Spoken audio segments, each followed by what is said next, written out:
Om Swastiastu. Krama Bali dimanapun berada, salam sehat untuk semua. Pemerintah Provinsi Bali melalui Dinas Kebudayaan memfasilitasi 202 komunitas seni untuk melakukan pergelaran seni secara virtual. Fasilitasi ini merupakan wujud nyata keberpihakan pemerintah Provinsi Bali untuk tetap menjaga semangat kreatif seniman dan pekerja seni pada masa pandemi COVID-19. Saya berharap dengan pergelaran seni ini, seluruh krama Bali, terutama generasi penerus, semakin mencintai dan selalu bergerak untuk memajukan seni dan budaya Bali. Terima kasih, selamat menyaksikan. Om Santi Santi Santi Om. Merdeka, merdeka, merdeka.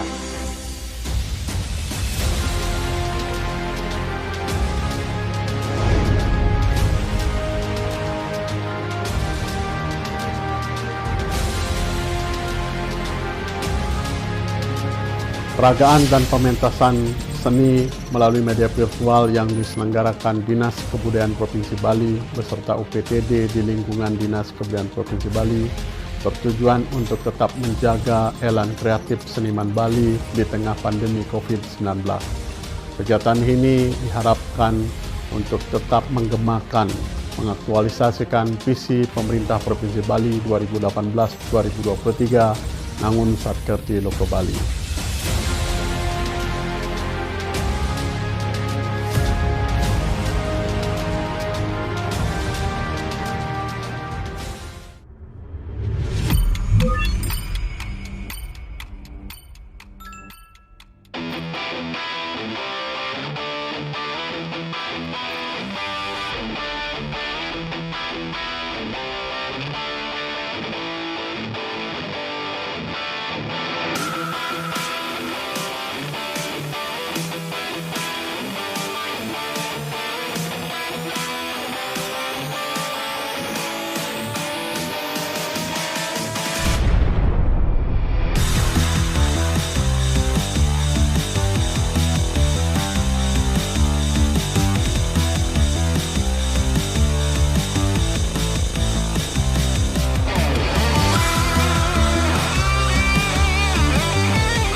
Saya sendiri suka doodle itu karena dia bebas, tidak mengikuti aliran-aliran tertentu, bebas berekspresi dengan karya saya sendiri, dan mudah dibuat dimanapun. Dan apa aja alatnya, bisa aja sih. Nah, yang pasti kita harus pede dengan karya kita sendiri.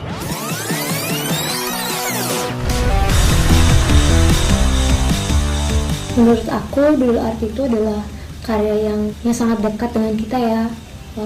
Gampang dikerjakan, terus nggak perlu tools yang berat-berat, cuma perlu pensil, atau pulpen, kertas, bahkan tisu pun bisa kita gunakan untuk bikin doodle art gitu. Itu salah satu alasan kenapa aku suka menggambar doodle art, karena mudah dan cepat.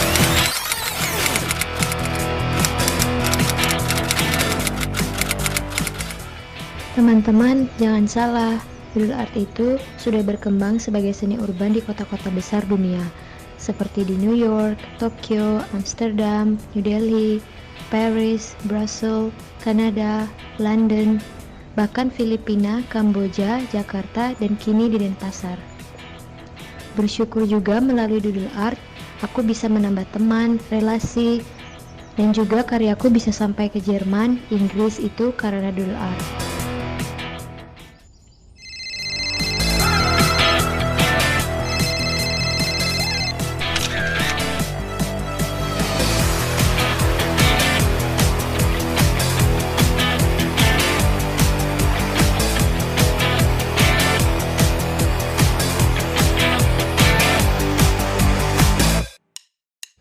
Kalau saya sendiri, cara saya mencari inspirasi itu biasanya saya lewat Instagram. Kalau Instagram itu Pinterest. Di sana banyak banget orang-orang jago gambar. Naruh karya mereka di sana. Ingat, jangan ditiru semuanya. Jadikan itu inspirasi buat karya kita. Kalau ditanya soal ciri khas ya, saya sendiri juga kurang tahu ciri khas saya seperti apa. Tapi biasanya kalau saya gambar itu benar-benar ngikutin mood saya. Kalau saya pengen gambar yang kotak-kotak, ya saya gambar kotak-kotak. Kalau pengen yang bulat, ya bulat. Atau sekedar garisnya juga nggak apa-apa. Itu yang saya suka dari doodle, karena bebas, tidak terpaku dalam satu ciri khas saja atau gimana pun. Itu kita tetap aja ngikutin style kita sendiri. Kadang setiap seniman itu punya cara mereka ngarsir sendiri, bagaimana mereka buat garis mereka. Lama-kelamaan itu bakal jadi style mereka sendiri. Nah, kalau ditanya soal media apa yang kita gunakan buat gambar doodle itu sebenarnya bebas. Ada kertas, ada sekarang zaman digital, bisa di laptop, bahkan bisa di HP kita sendiri. Dan ditembak juga bisa. Doodle itu bebas, bisa di mana aja medianya. Kalau menurut saya ya, banyak doodler Bali itu masih belum terekspos. Karena kalau saya cek di internet, masih banyak karya doodle itu dibuat oleh orang luar. Mungkin mereka butuh tempat atau wadah untuk berkumpul, saling berbagi ide untuk menciptakan karya doodle. Tapi saya yakin sebenarnya di Bali banyak doodler hebat.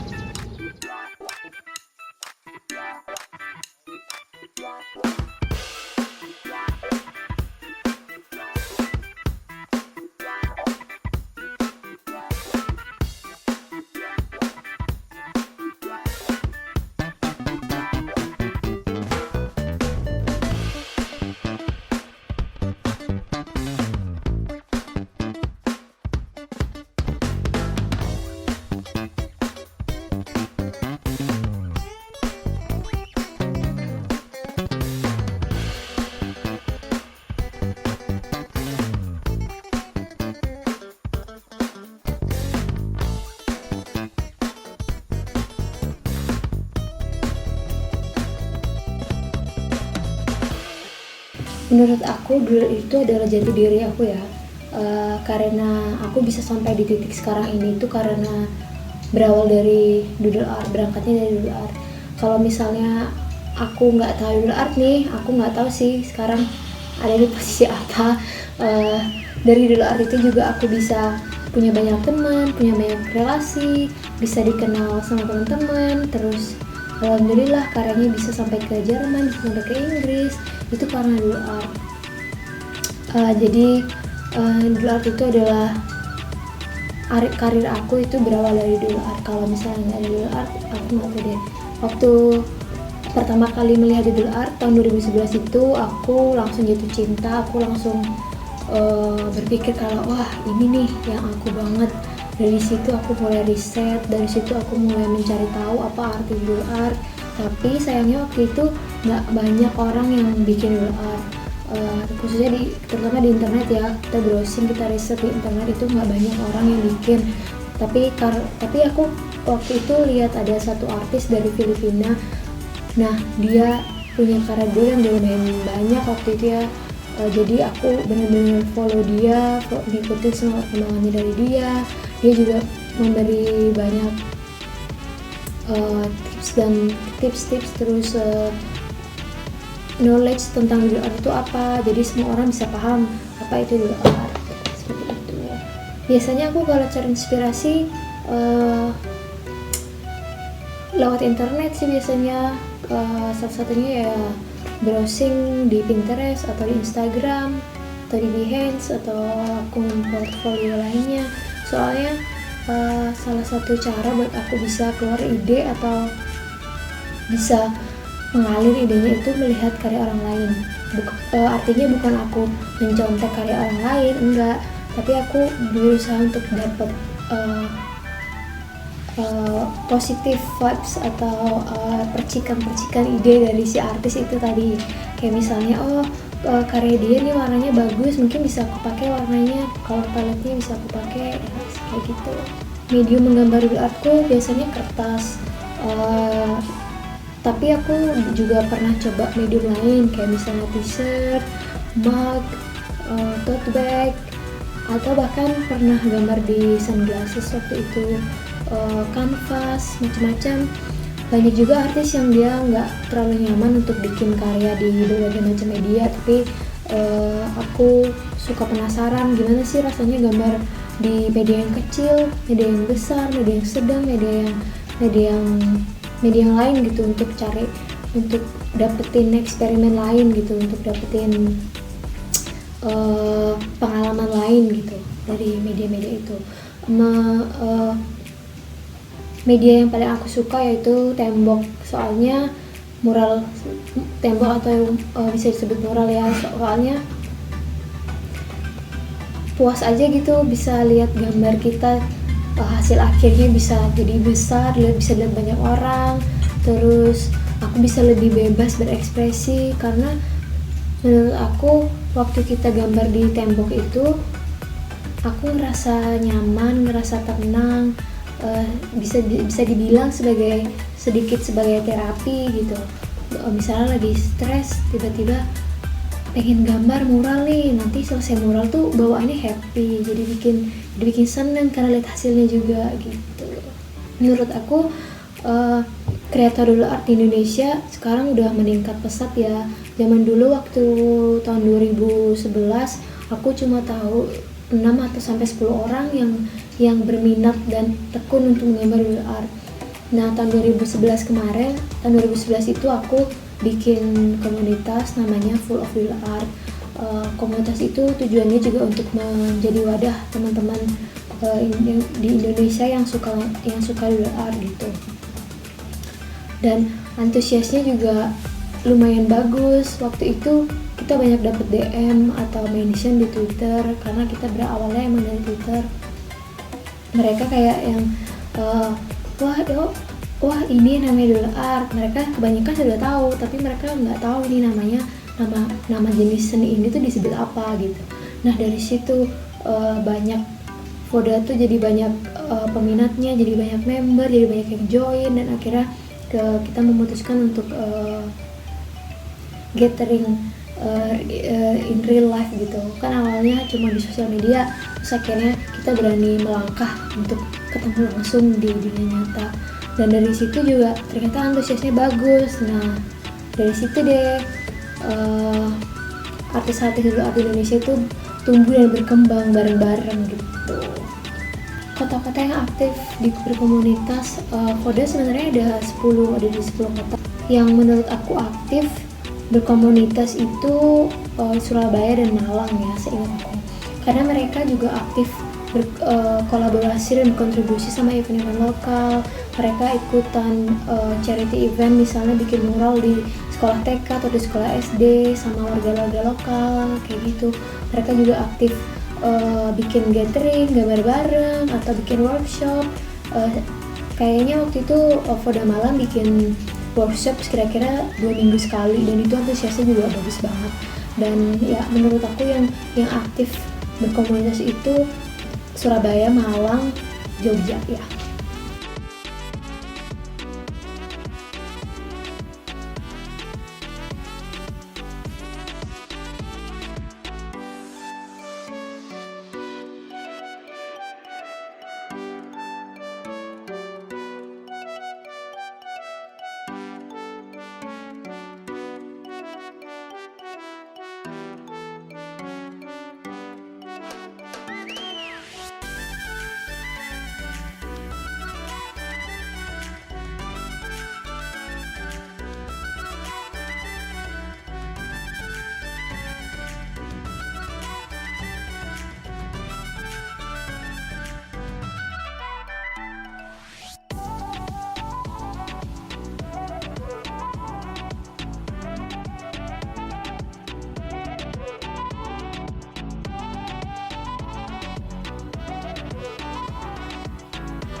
Swastiastu. Nama saya Nuriarte dari jurusan Desain Komunikasi Visual ISI Denpasar. Berbicara masalah seni urban, ya seni urban itu ya seni masyarakat kota gitu ya. Jadi kalau berbicara seni urban adalah seni yang lahir karena adanya kreativitas masyarakat kota untuk merespon persoalan-persoalan yang berhubungan dengan masalah politik, ekonomi, sosial maupun budaya gitu. Jadi masyarakat melihat persoalan, kemudian persoalan-persoalan tersebut dihadirkan ke dalam sebuah karya seni yang biasanya memanfaatkan ruang-ruang publik untuk menghadirkan karya tersebut. Jadi karya yang dihadirkan kemudian tidak hanya sebuah karya tanpa dalam tanda kutip beban makna, tetapi karya yang dihadirkan selalu berisi muatan pesan dari pembuatnya. Jadi persoalan-persoalan yang saya sebutkan tadi, politik, ekonomi, sosial, budaya, kemudian dihadirkan ke dalam sebuah karya dengan memanfaatkan media-media publik. Itulah kemudian disebut sebagai seni urban. Nah, contohnya misalnya adalah graffiti, mural. Jadi ini sangat jelas ya, graffiti dan mural itu sangat jelas sebagai sebuah karya. Dia sangat identik atau sangat lekat dengan masalah-masalah yang ditampilkan atau dimunculkan kepada publik. Kemudian kalau saya memandang itu adalah sebuah karya desain komunikasi visual.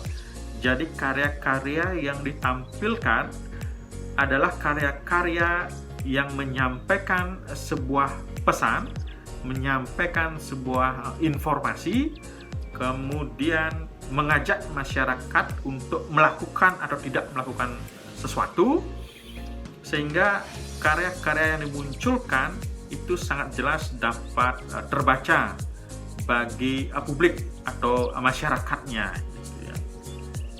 Kemudian ada juga karya yang disebut dengan doodle art ya. Jadi kalau membaca beberapa literatur menyebutkan bahwa doodle art itu adalah teknik menggambar secara spontan ya. Jadi menggambar bentuk-bentuk yang secara spontan. Jadi karya-karya yang dihadirkan tentu adalah karya-karya yang ekspresif, kemudian penuh dengan karya-karya yang imajinatif. Nah, itulah yang ditampilkan dari karya-karya doodle art.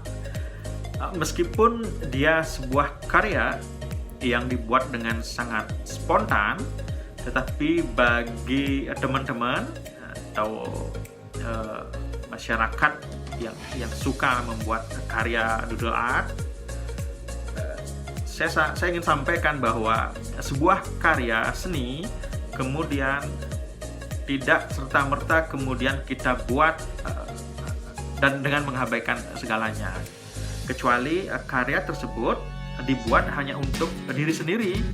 Ya silakan membuat karya doodle art sebebas mungkin, membuat karya silakan saja sebebas yang ingin dibuat, sespontan yang ingin dikerjakan gitu ya.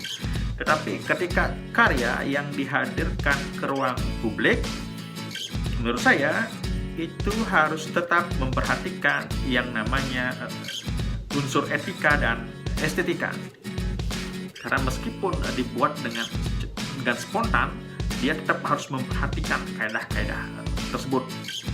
Karena ketika hadir di ruang publik, sespontan apapun, seekspresif apapun, saya pribadi memandangnya atau membacanya itu adalah sebuah tanda yang mau tidak mau pasti dia memiliki pesan yang disampaikan. Kemudian karya sespontan apapun itu pasti ada latar belakang yang mempengaruhi kenapa karya itu hadir. Jadi karya doodle art kemudian tidak dibaca atau dibahas sebagai suatu karya yang spontan selesai, tapi sebuah karya yang juga menghadirkan sesuatu yang ingin disampaikan. Jadi saya pikir aktivitas untuk menghadirkan karya doodle art ini hadir pasti karena ada sesuatu yang melatar belakangi. Tidak mungkin kemudian karya itu hadir begitu saja, karena di tengah masyarakat tetap karya itu pasti akan terbaca gitu ya. Jadi saya sangat senang ketika karya seni doodle art kemudian ini berkembang gitu ya, apalagi di kalangan anak-anak muda di Kota Denpasar ya. Tentu ini sangat bagus. Saya pikir ini sebagai warna baru gitu ya, atau ruang kreasi baru, ruang yang harus diisi oleh semua anak muda yang ingin berkreasi. Jadi jadikan ruang ini atau wilayah-wilayah ini untuk menghasilkan karya-karya yang bermanfaat gitu ya. Jadi karya-karya yang bermanfaat itu adalah karya-karya yang kemudian memberikan dampak kepada masyarakat luas gitu ya, dengan tetap memperhatikan bahasa sendiri, tetap memperhatikan yang namanya etika dan estetika gitu ya.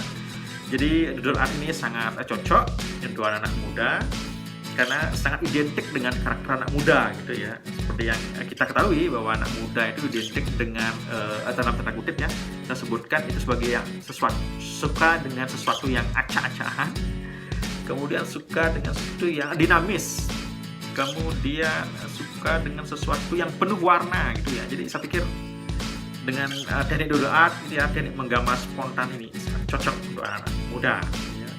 Semoga anak-anak muda bisa mengembangkan kreativitasnya semakin bebas dengan memperhatikan berbagai kaidah publik untuk melahirkan karya-karya yang bermanfaat. Seni urban itu secara konseptual bisa diartikan sebagai wujud ekspresi masyarakat kota dalam mempraktekkan suatu seni. Nah, biasanya inspirasi yang muncul dari ekspresi masyarakat kota itu biasanya inspirasinya timbul dari problematika yang ada di wilayah perkotaan. Nah, biasanya problematika perkotaan itu sangat khas. Karena itu ada istilah urban yang membedakannya dengan rural atau pedesaan. Nah, ciri khas dari seni urban ini adalah mengenai pemanfaatan ruang publik. Ruang publik yang dimaksud itu bisa termasuk arsitektural, bangunan-bangunan publik yang dibangun masyarakat banyak, beserta infrastruktur pendukungnya, misalnya jalan raya, traffic light, rambu-rambu lalu lintas. Yang paling banyak kita temui adalah dinding, karena dinding itu dia bidangnya itu memungkinkan untuk ekspresi visual. Dalam hal ini seni urban yang kategorinya seni urban.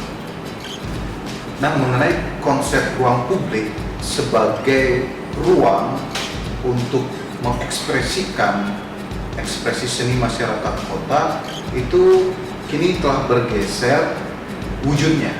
Jadi biasanya ruang publik yang tadi saya sampaikan sebagai ruang publik yang secara fisik, kini maknanya bergeser menjadi ruang publik yang virtual.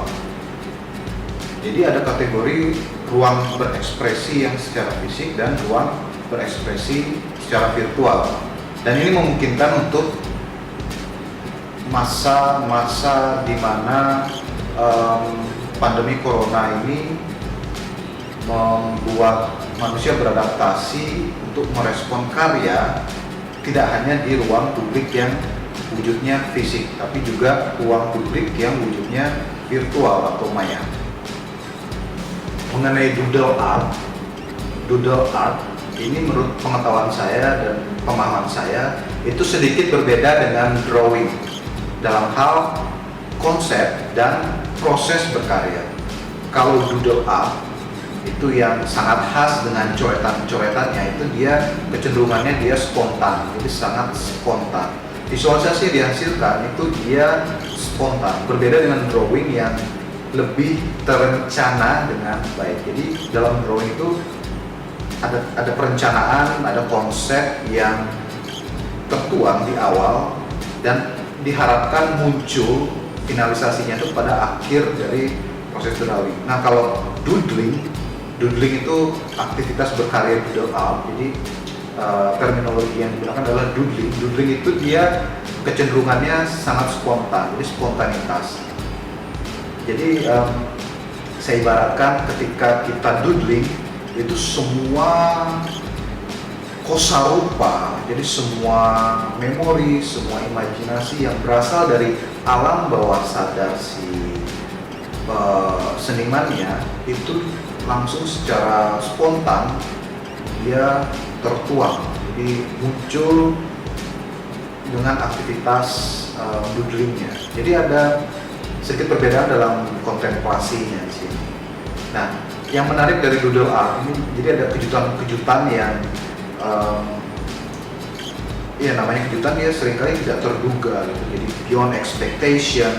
Jadi ada unsur-unsur atau elemen-elemen visual yang kadang belum pernah kita pikirkan sebelumnya karena sifatnya sangat spontan. Jadi dia berasal dari memori-memori, imajinasi, alam bawah sadar dari si seniman yang melakukan proses doodling art. Nah, selain doodle art, ada mazhab atau ada konsep dari berkarya yang mirip dengan doodle art. Itu kita kenal dengan istilah Zentangle. Jadi Zentangle ini sebenarnya dia mirip dengan doodle art, namun ada aspek terkait dengan pengelolaan tingkat kesadaran si seniman. Jadi Zentangle ini aspek kontemplatif meditatifnya lebih kuat dibanding doodling yang sangat mengalir. Nah, kalau Zentangle ini dia ada upaya untuk mengelola tingkat kesadaran si senimannya dalam tahapan tataran kesadaran kontemplatif meditatif. Jadi unsur-unsur visual itu diupayakan untuk dikelola. Jadi unsur-unsur visual itu dia tertata, dia membentuk pola, dan dalam proses penyusunan karya Zentangle itu ada upaya meditatif. Saya melihat urban art yang dominan di kota Denpasar itu yang kategorinya mural atau street art. Jadi mural ini kan sebenarnya karya yang masuk dalam kategori street art. Di Bali juga pada umumnya urban art itu yang berkembang pesat itu adalah yang terkait dengan mural dan seni-seni yang mendukung gaya hidup subculture dari masyarakat perkotaan. Misalnya kita bisa lihat kalau ada event, misalnya ada event subculture seperti skateboarding, lalu ada event-event seperti event tattoo, jadi ada festival tattoo. Jadi ada urban art ini dia muncul sana. Tattoo pun sebenarnya dia bagian dari urban art. Nah, banyak juga ada event-event dari urban art terkait dengan mural itu yang secara masif diselenggarakan. Misalnya semacam event Tropika. Di Tropika itu dia kan internasional sifatnya. Dan banyak juga ada komunitas-komunitas yang tumbuh. Yang paling yang mungkin banyak kita kenal itu ada komunitas jamur, pojok, lalu ada komunitas komik, Komikotopia, lalu ada weekend drawing, ada Bible of Rebellions. Jadi tumbuh dari culture, subculture, dan gaya hidup dari masyarakat perkotaan. Nah, kalau doodle art, saya pikir punya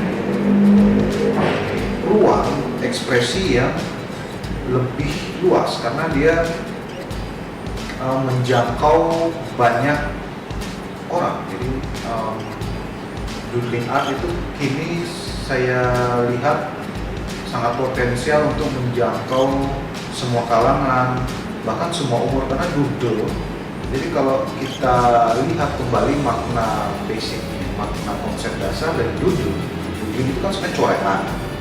Nah, anak yang mulai bisa menggenggam alat tulis atau alat gambar, itu dia kan melakukan doodling. Nah, doodling itu pun sebenarnya karya doodle-nya si anak itu. Jadi anak itu sudah melakukan doodling. Jadi dia sudah bisa membuat doodle art sejak saat ketika dia bisa memegang alat gambar. Nah, jadi sebenarnya kok doodle art ini punya potensi dalam menjangkau banyak orang, bahkan orang yang mungkin pada awalnya belum mengerti tentang seni. Tapi ketika dia doodling, ketika dia mencoret-coret, mencoba berkontemplasi, mengalir, ekspresinya itu tertuang dalam wujud visual, itu dia akan menghayati mengenai doodle art. Jadi saya pikir doodle art ini cukup menjanjikan untuk mengekspresikan ekspresi individual maupun ekspresi kelompok, dan juga sangat potensial untuk menjangkau banyak lapisan masyarakat, tidak hanya di perkotaan, juga bisa menjangkau semua umur, dari anak yang sangat kecil dari balita hingga orang yang sudah sepuh ya, sudah tua, karena selama dia masih bisa membuat coretan.